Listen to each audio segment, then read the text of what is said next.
اپنے 10 منٹ میں سمیٹ رہا ہوں۔ دیکھیے، پڑوسیوں کے ساتھ عزت سلوک کرو۔ آج اس دور میں بڑا پرفتن دور ہے۔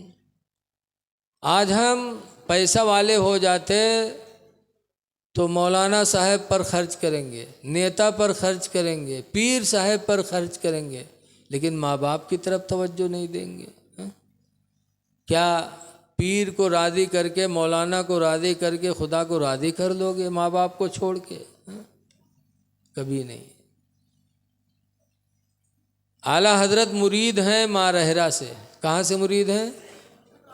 مارہرہ کے گدی نشین حضور سید نجیب حیدر حسن میاں عرس قاسمی میں ایک دن اعلان کر رہے تھے کہ اے میرے مریدو، تم لاکھوں کی تعداد میں مارہرہ آئے ہو اس لیے کہ میرا پیر تم کو بخشوا لے گا۔ کہتے ہیں خدا کی قسم، جب تک تمہارے ماں باپ تم سے راضی نہیں ہوں گے تمہارا پیر تمہارے کام نہیں آ پائے گا۔ پہلے ماں باپ کو راضی کرو، پھر پیر کو راضی کرو۔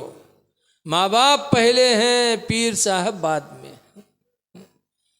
اسی لیے حدیث پاک میں حکیم ابن معاویۃ القشیری قال سألنا رسول اللہ صلی اللہ علیہ وسلم۔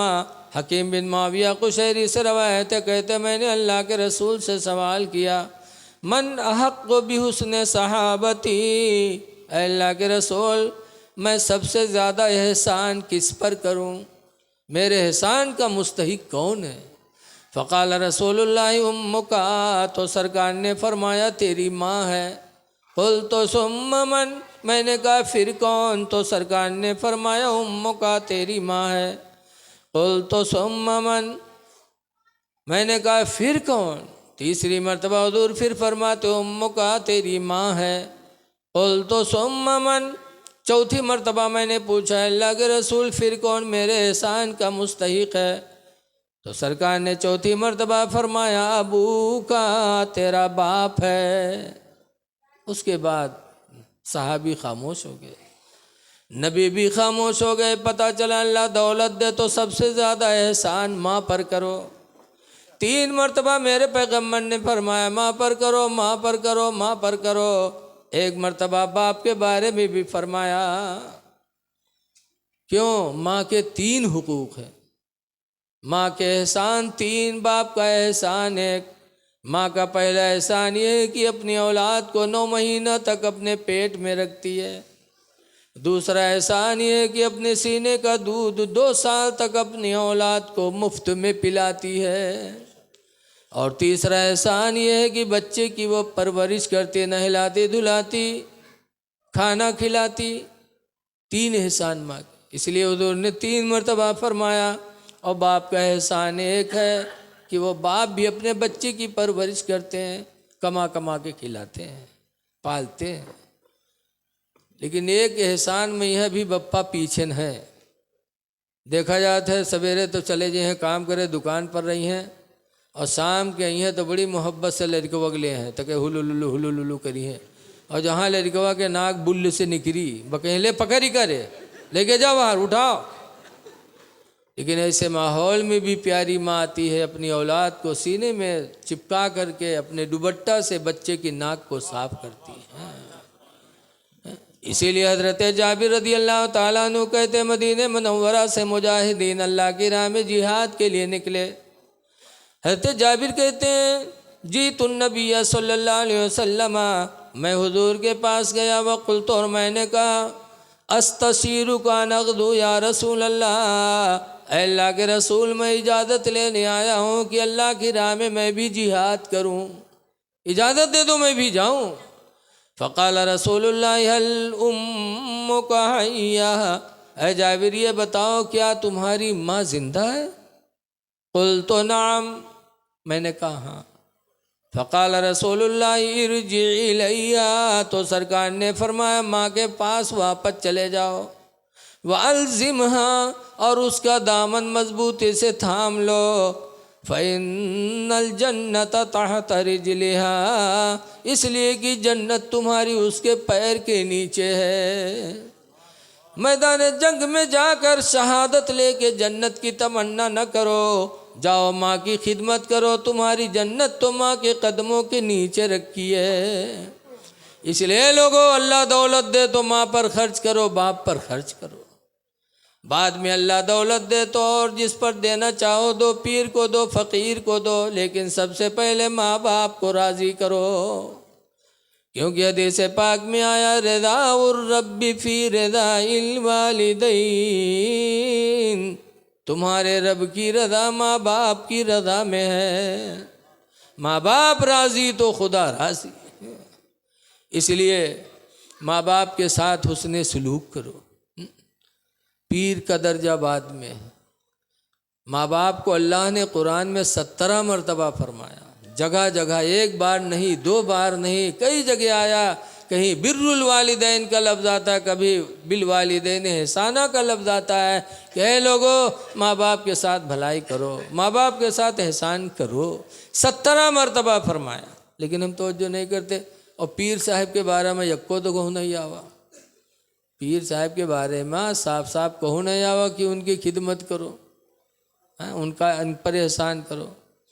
ابھی ہم کچھ دن پہلے گئے تھے رتلام تقریر کرنے، ایک پیر صاحب بلین نہ ہے، اور جب گئے، جب تقریر کرے چلیں تو ہم کا کمرم بلین کہ مولانا آج آپ کو یہی تقریر میں بتانا ہے کہ جو کچھ ہے وہ پیر ہے، جو کچھ ہے وہ پیر ہے، یہی آپ کو آج بتانا ہے۔ تو انہیں کہیں ہوئی تھی تو ہم جو ان کہہ رہے تو انہیں کہی، اور جب وہ کہہ دیں تو ایک عجیب چڑ پیدا ہو گئی۔ تو پھر ہم نے تقریر میں یہی کہا کہ جو کچھ ہے وہ ماں باپ ہے، جو کچھ ہے وہ ماں باپ ہے۔ پھر ہم نے اسی پہ تقریر کیا تو حال ہی ہوا کہ جب چلیں تو نہ کراوا پائیں نہ نذرانہ پائیں، یہ تو کہا گھر سے ٹکٹ بنوا ہی لے گئے راہن ٹرین کے، تو چلے آئیں، نہیں ہوئے رہیے۔ ایسے ایسے دجال پیر ٹہرتے ہیں۔ اے لوگوں، پیروں کی خدمت کرو، لیکن ماں باپ کے بعد۔ پہلے سب سے بڑے پیر تمہارے باپ ہیں، سب سے بڑے پیر تمہاری ماں ہے۔ یہ کہیں نہیں لکھا ہے کہ پیر صاحب جو دعا کریں گے قبول ہو جائے گی، لیکن حدیث میں ہے کہ 3 لوگ ایسے ہیں جن کی دعا، جو دعا کریں گے تو اللہ قبول کر لے گا، ان کی دعا اللہ ٹھکراتا نہیں۔ 3 کون کون؟ ایک مسافر، سفر میں ہو، کوئی سہارا نہ ہو، اس کا سہارا بن جاؤ اور وہ دعا دے دے تو اللہ اس کی دعا کبھی رد نہیں کرتا۔ دوسرا مظلوم، کوئی پریشان ہو، غریب ہو، بھوکا مر رہا ہو، بیمار پڑا ہو، کوئی پرسان حال نہ ہو، اس کا سہارا بن جاؤ، وہ دعا دے دے گا تو اللہ اس کی دعا کو کبھی رد نہیں کرے گا۔ اور تیسرے نمبر پر ماں باپ کو بتایا گیا کہ ماں باپ کی دعا اولاد کے حق میں اللہ رد نہیں کرتا۔ اور اسلام کی تاریخ بھی گواہ ہے سامنے۔ کتاب قرآن کے بعد سب سے بڑا درجہ بخاری شریف کا ہے، اور بخاری شریف کو لکھا کس نے؟ بخارا کے رہنے والے ایک نابینا نے لکھا۔ اب سوچیو نابینا کیسے لکھی؟ نابینا تھے، ماں کے پیٹ سے نابینا پیدا ہوئے تھے محمد بن اسماعیل، لیکن حضور سے اتنی محبت تھی کہ حضور کی حدیثوں کو یاد کرنے لگے، اور مدرسے میں نہیں، دور دور جا جا کر کے، کہیں فخرپور، کہیں بہریج، کہیں گونڈا، کہیں دلی، کہیں بمبئی، کہیں بخارا، کہیں سمرقند، کہاں کہاں مہینوں مہینوں سفر کرتے تھے ایک حدیث سننے کے لیے۔ نابینا تھے لیکن حدیث سننے کے لیے جایا کرتے تھے۔ اس طریقے سے انہوں نے 1 لاکھ نہیں، کئی لاکھ حدیثوں کا حافظہ کیا، اور اس کے بعد جب لکھ کے تیار، جب حافظ ہو گئے تو سوچا ایک دن کہ میں جب تک زندہ رہوں گا کوئی پوچھے گا بتا دوں گا، اور اگر مر جاؤں گا تو یہ حدیثیں رسول اللہ کی امت مسلمہ کیسے سنے گی؟ تو دل میں خیال آیا کہ لاؤ ان حدیثوں کو ایک جگہ لکھ کر کے کتاب بنا دوں۔ تو اپنی ماں سے کہنے لگے، ابا تھے نہیں، کہا امی آپ جانتی ہیں کہ میں بڑی محنتوں کے بعد اپنے پیغمبر کی اتنی لاکھ حدیثوں کا حافظہ کیا ہے، میں جب تک زندہ ہوں لوگ پوچھتے ہیں میں بتا دیتا ہوں، میرے مرنے کے بعد یہ حدیثیں قیامت تک آنے والی رسول اللہ کی امت کیسے جانے گی؟ کہا پھر بیٹا، کہا میں چاہتا ہوں کہ ان حدیثوں کو ایک جگہ لکھ کر کے جمع کر کے کتاب بنا دوں، تاکہ قیامت تک وہ کتاب چھپتی رہے، چلتی رہے، اور نبی کی امت اپنے نبی کے فرمان کو سنتی سناتی رہے۔ تو ماں نے کہا بیٹا جذبہ تو بہت اچھا ہے، لیکن کیسے ہو سکتا بیٹا؟ لکھنے کے لیے آنکھ میں روشنی چاہیے، تم نابینا ہو، مادرزاد نابینا ہو بیٹا، اگر یہ نصیب میں تمہارے یہ نعمت لکھی ہوتی تو اللہ تعالیٰ تمہیں نابینا نہ بناتا. کیسے لکھو گے بیٹا؟ امام بخاری کہتے محمد بن اسماعیل ہے میری ماں، مجھے معلوم ہے کہ میں اندھا ہوں اور لکھنے کے لیے روشنی آنکھ میں چاہیے، لیکن اے میری ماں مجھے یہ بھی معلوم ہے کہ تم میری ماں ہو. اگر تم دل سے دعا دے دو گی تو اللہ تعالیٰ میرے آنکھوں میں روشنی واپس فرما دے گا. اللہ اس بات پر قادر ہے میری ماں. ماں نے کہا بیٹا اگر یہ بات ہے تو آج رات اپنے رب سے دعائیں کروں گی. رات آئی، دنیا سو گئی. امام بخاری کی ماں اٹھی، 2 رکعت نماز پڑھی اور نماز پڑھ کے دعا مانگی، یا اللہ تیرا بیٹا تیرے نبی کی حدیث کی کتاب لکھنا چاہتا ہے. ماں درزاد اندھا ہے، لیکن یا اللہ میرے ہاتھوں کی لاج رکھ لے اور میرے بیٹے محمد بن اسماعیل کو آنکھوں کی روشنی سے مالا مال کر دے. رات میں ماں نے دعائیں مانگی. تاریخ گواہ ہے کہ صبح جب محمد بن اسماعیل اٹھے تو الحمدللہ دونوں آنکھوں میں بھرپور روشنی موجود تھی. نعرہ تکبیر، نعرہ رسالت، جس نے عید میلاد النبی، نعرہ تکبیر، نعرہ رسالت. سبحان اللہ. ایسی روشنی کہ خانہ کعبہ میں بیٹھ کر کے بخاری لکھتے تھے. دن میں سورج کے اجالے میں لکھتے تھے اور رات میں چاند کے اجالے میں بیٹھ کر لکھا کرتے تھے. اس طریقے سے بخاری شریف لکھ کر کے انہوں نے قوم کو حوالے کر دیا. آج قرآن کے بعد اگر درجہ کسی کتاب کا ہے تو بخاری شریف کا ہے. تو پتہ چلا کہ ماں باپ کی دعاؤں سے وہ چیز مل جاتی ہے جو کسی جگہ نہیں مل سکتی. اس لیے لوگوں ماں باپ کو راضی کرو، ماں باپ کے ساتھ حسن سلوک کرو. اور ایک بات اور ہے کہ اللہ نے شادی شدہ بنا دیا ہو تو عورتوں کے ساتھ بھی اچھا سلوک کرو. حضور فرماتے ہیں نبی ہریرہ قال قال رسول اللہ، حضرت ابو ہریرہ کہتے ہیں کہ اللہ کے رسول نے ارشاد فرمایا استوصوا بالنساء خیرا، اے لوگوں میں تم کو وصیت کرتا ہوں کہ عورتوں کے ساتھ بھلائی کیا کرو. کیوں؟ فَإِنَّهُنَّ خُلِقْنَا مِن ضِلْعٍ، نبی فرماتے بے شک وہ ایک بائیں پسلی کی ٹیڑھی ہڈی سے پیدا کی گئی ہیں. عورتیں کس سے بنائی گئیں؟ بولو. ٹیڑھی ہڈی، پسلی کی ٹیڑھی ہڈی سے. آدم علیہ السلام کو جنت اچھی نہیں لگی تھی، جنت میں رہا ہے غمگین. اللہ نے پوچھا آدم جنت میں کیا کمی ہے؟ کہا میرے ساتھ کوئی بیوی نہیں ہے.